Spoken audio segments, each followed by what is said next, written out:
Reminding you, this is a pathway from the precentral gyrus passing down through the brain. I have not talked about midbrain or pons or medulla with you. I know.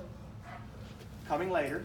And then the thing comes down here and makes a synapse, and then the motor neuron leaves here, the somatic motor neuron, and it goes to the skeletal muscle. What chemical is released by the end of this axon? Acetylcholine. Okay. This is a sensory pathway. Okay? So this shows you the a skin receptor that we've talked about earlier in this class, just very briefly. A touch receptor. This is a Pacinian corpuscle. And notice that this sensory pathway travels to the spinal cord. Can you see from where you are sitting the cluster of cells that look like the picture we saw a moment ago? There's one of them drawn for you right there. Do you see the little lollipop looking thing? What would you call a cluster of unipolar cells here?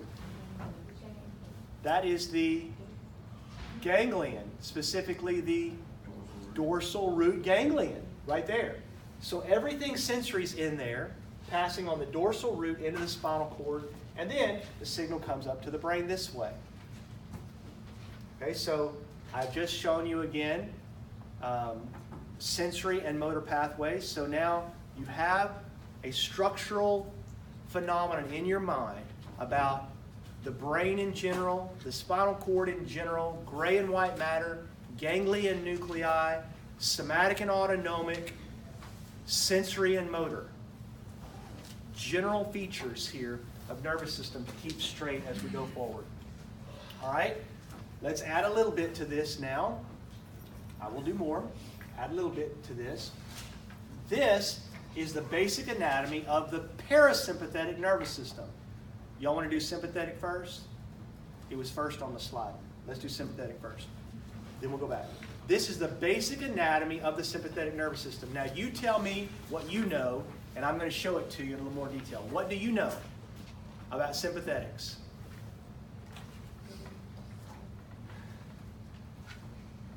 What do you know?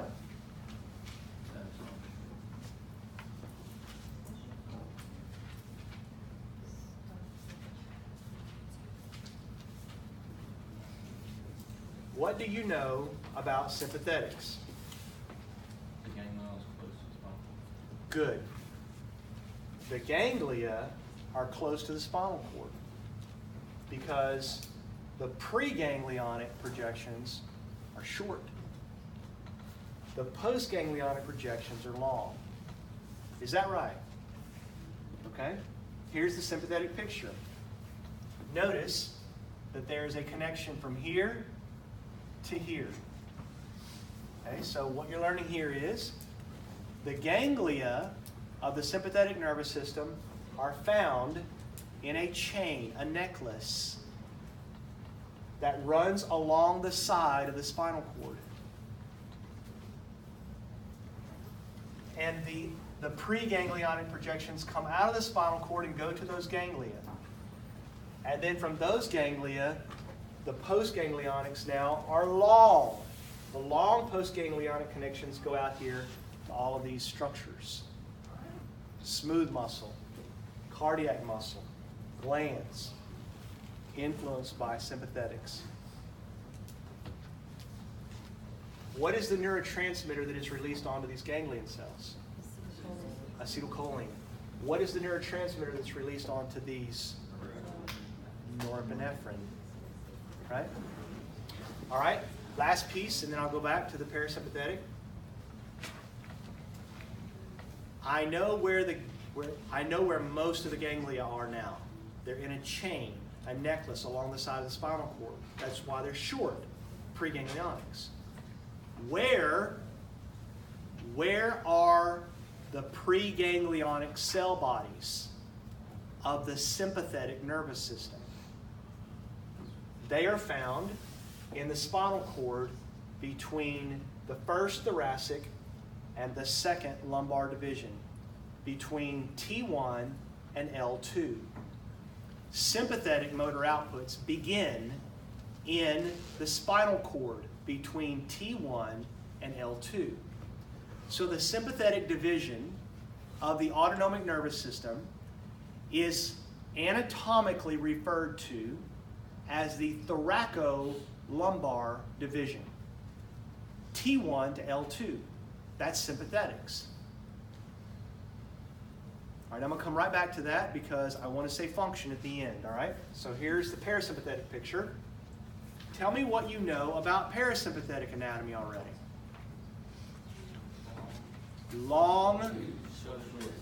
Long, short, right? Long acetylcholine, short acetylcholine, okay? So you can follow these preganglionics. There's the preganglionic cell body, and look, long preganglionics. There's a ganglion, short. There's a ganglion, short. There's a ganglion, short. So the general rule for parasympathetics is a long preganglionic and a short postganglionic. Acetylcholine, acetylcholine. Now, notice that the cell bodies of the parasympathetic nervous system are located in both the brain and the spinal cord. They originate in the nuclei of cranial nerves 3, 7, 9, and 10, and the sacral divisions of the spinal cord. One more time. The preganglionic cells originate in the brain, associated with cranial nerves, the nuclei of the cranial nerves, 3, 7, 9, and 10. And in the sacral divisions of the spinal cord.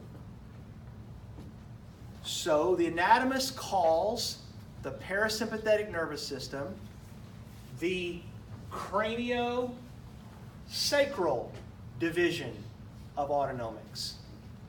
The sympathetic nervous system is referred to as the thoracolumbar division. The thoracolumbar division. The parasympathetic nervous system is referred to as the craniosacral division. Basic anatomy of autonomics with the neurotransmitters. Now let's speak function and be done with this so we can move on to the chemistry. Okay, here's what I want to say about function. If I say sympathetic, you think fight or flight. Fight or flight. Survival. If I say sympathetic, you think fight or flight. The first thing that comes to your mind. So if I say fight or flight, survival, what would happen to your heart rate? Casey? It's going to increase. Heart rate's going up. What about blood pressure? It's going up.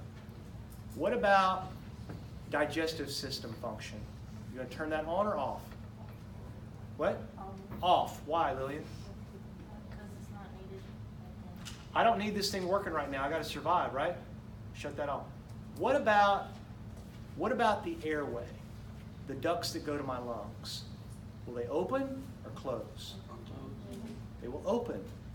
That's a useful piece of information, right? What about my pupils? What will happen to my eyes? They will dilate. Why? Because you're intense. The intensity is increased for survival. I need to see, yeah? So dilation of the pupils, opening the airway, increasing the heart rate, shutting down the digestive system. Fundamental sympathetic responses. All right? Parasympathetic should bring up in your mind rest and digest. Rodney, exactly. Rest and digest. If I say parasympathetic, you say rest and digest.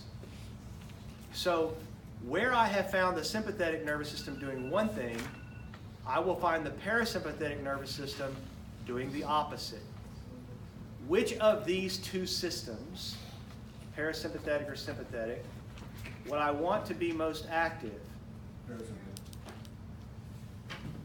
We are parasympathetic creatures.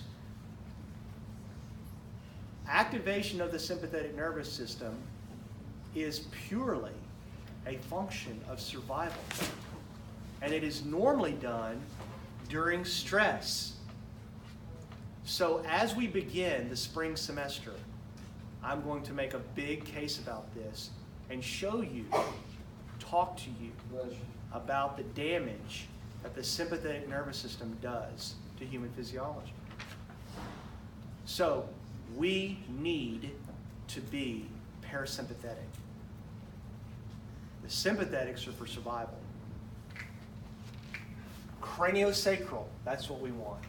Cranial nerves 3, 7, 9, 10, and the sacral divisions of the spinal cord. Okay, cell types. The nervous system itself is made up of both neurons and glia. And you learned this during test section 1. And I said, when I start the nervous system stuff, I'm going to show you this. We're going to say it again. So today is that day. There are 3 general types of neurons that we find in the nervous system. And they are, number 1, bipolar neurons. And you can see in this bipolar neuron that the cell body sits at the junction between the axon and the dendrite. These bipolar neurons are associated with the special senses. The next place you will see them in this class will be in the retina. So just before your final, during the last 2 class periods of the semester, I will show you a picture of the retina, and I will show you the location of bipolar neurons in the retina.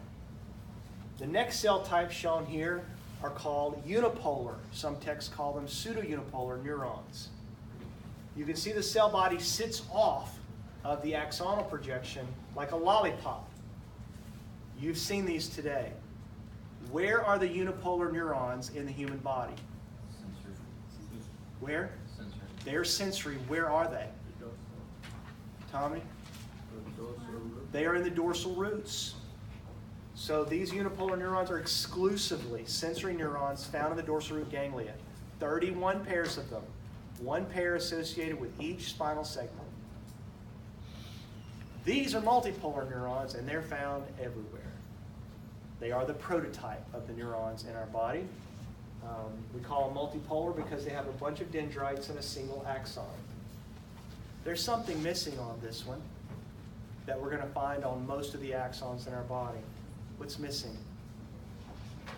There's something missing on this cell. Myelin's missing. And where would it be? Yeah, it would be here, covering the axon. You wouldn't find it on the dendrites and cell bodies. This is gray matter. Myelin here would produce white matter. Okay? Here are the support cells in the nervous system. We call these glial cells, and there are lots of them. We won't talk about all of them. We want to mention a few. So the first one I want to talk about is the one that makes myelin. These are called oligodendrocytes.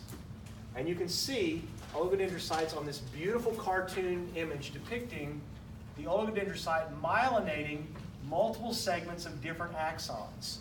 Oligodendrocytes are very efficient myelinators. They are found in the brain. Oligodendrocytes are found in the brain. They're very efficient. Now their cousins, the cousins of the oligodendrocytes, live in the peripheral nervous system, and they're called Schwann cells. S-C-H-W-A-N-N. Schwann cells. They do the same thing, but the only reason I mention them to you is because every neuroclinical person knows that damage to a pathway in your brain, damage to a pathway in your brain is unlikely to be restored. So if you have a stroke and some neurons die, the axons of those neurons will also die. And so full function of that, full restoration of function is much, much unlikely, because the coatings of the axons are nonspecific. And in order to create an environment where you can have regrowth of axons back to their specific connections, you have to provide directional information for them. And oligodendrocytes are not good at that.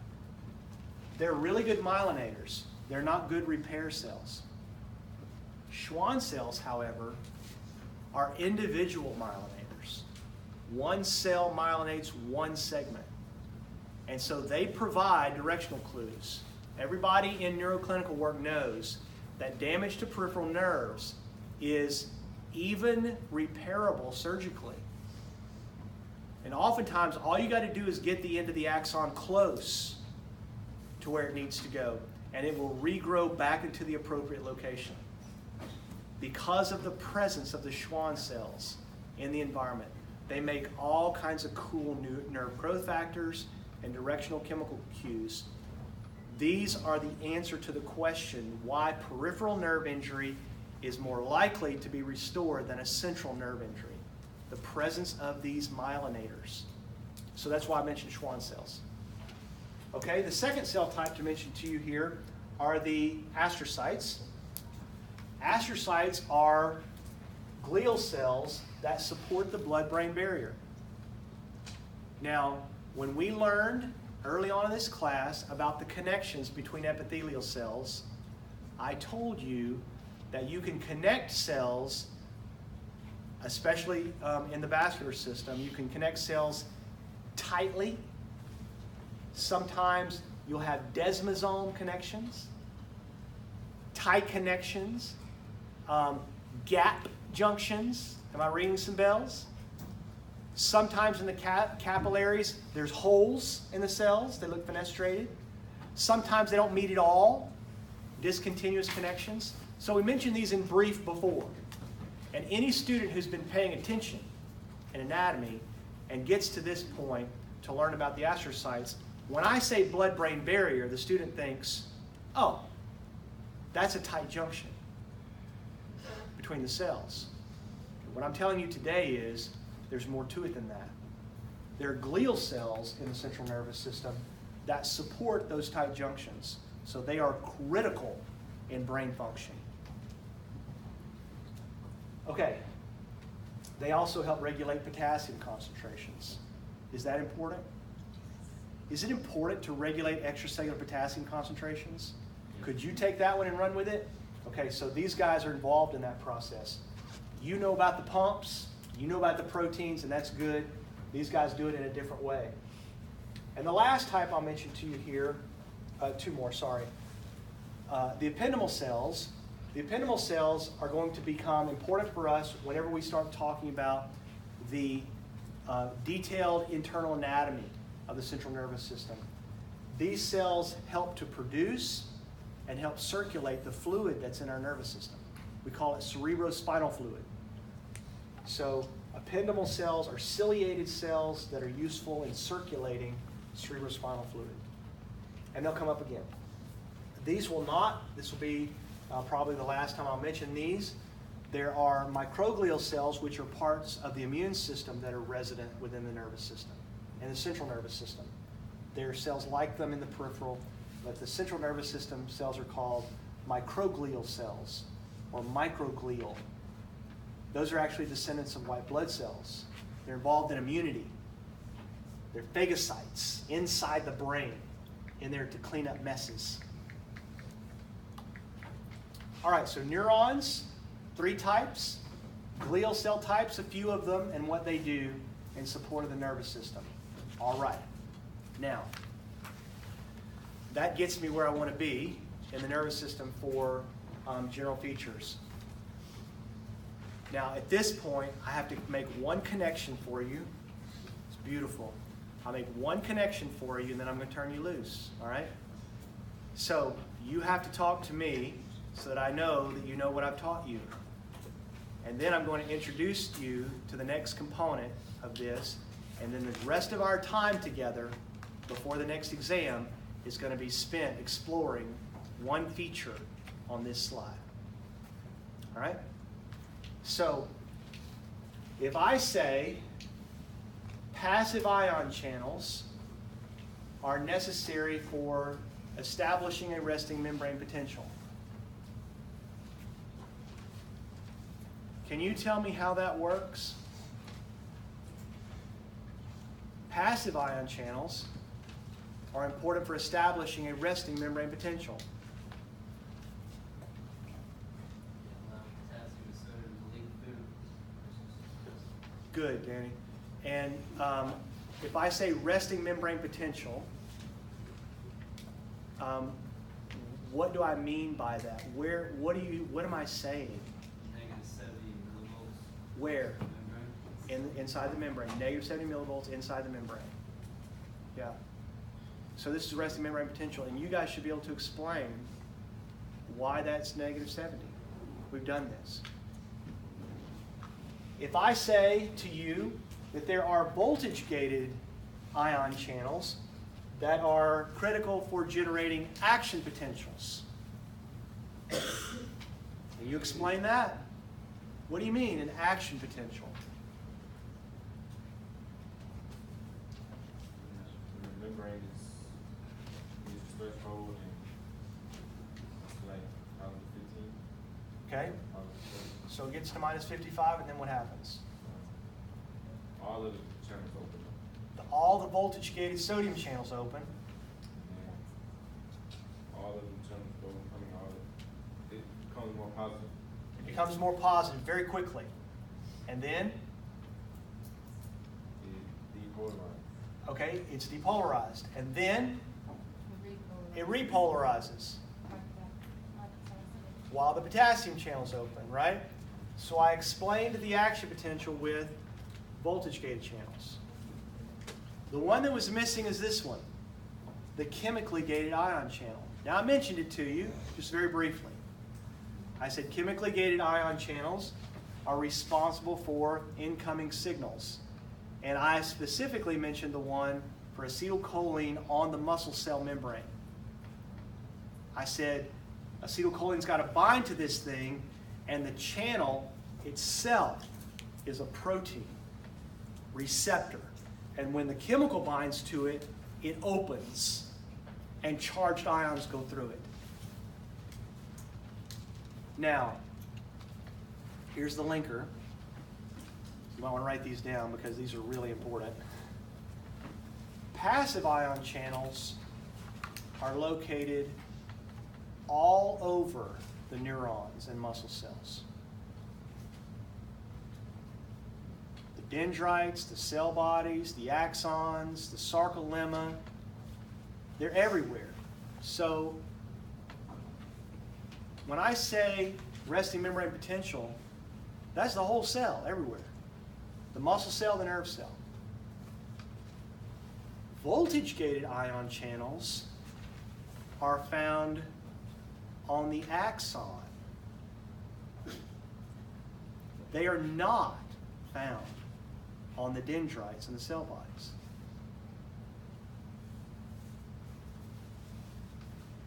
So can you make an action potential on a dendrite? You cannot. Is the inside of the dendrite charged negatively? Yeah. So I've got passive channels there. I have a resting membrane potential. But I don't have any voltage-gated channels, which means I cannot make action potentials. Now the muscle cell's okay because it's got voltage-gated channels. But if I'm communicating from one cell to the next in the nervous system, do you see the problem? Do you guys see the problem here? Could you turn that, Madison, so everybody can get a record of this?